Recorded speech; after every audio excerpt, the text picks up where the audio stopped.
அல்லாத கண்டென்ட்களை தடுக்கணும் அப்படிங்கிற நோக்கத்தோட தான் யூடியூப் இந்த பாலிசியையும் சேஞ்ச் பண்ணிருக்காங்க.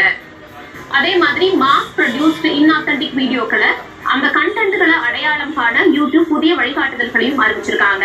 இதனுடைய தொடர்ச்சியாக வைரல் வீடியோக்களை இருந்து சில பார்ட்ஸ் மட்டும் கட் பண்ணிட்டு வாய்ஸ் ஓவர் மூலமாக சில வீடியோக்களை பப்ளிஷ் பண்ணுவாங்க. அதற்குமே ரெஸ்ட்ரிக்ஷன்ஸ் அப்படிங்கிறது வரலாம்னு எதிர்பார்க்கப்படுது. யூடியூப்பை பொறுத்த வரைக்கும் இந்த மாதிரியான மாற்றங்களை ஏன் கொண்டு வந்திருக்காங்க அப்படின்னு பார்க்கும்போது, நம்பகத்தன்மையான வீடியோவா இருக்கணும், உண்மைத்தன்மை இருக்கக்கூடிய கண்டென்ட்டாக இருக்கணும், ஒரிஜினல் கண்டென்ட்டா இருக்கணும். ஒரு காப்பி அடிச்சு வர கண்டென்ட்டோ இல்லைன்னா ஏஐ அதிகமாக யூஸ் பண்ணி வரக்கூடிய கண்டென்ட்டோ தவிர்த்து யூனிக்கான கண்டென்ட்டை கஸ்டமர்ஸ்க்கு கொடுக்கணும், அவங்க அட்ராக்ட் பண்ணக்கூடிய வகையில் இருக்கணும் அப்படிங்கிற நோக்கத்துடன் தான் இதை செயல்படுத்த போறாங்க.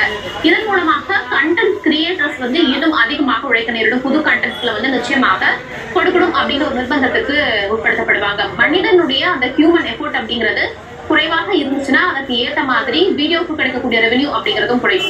எவ்வளவு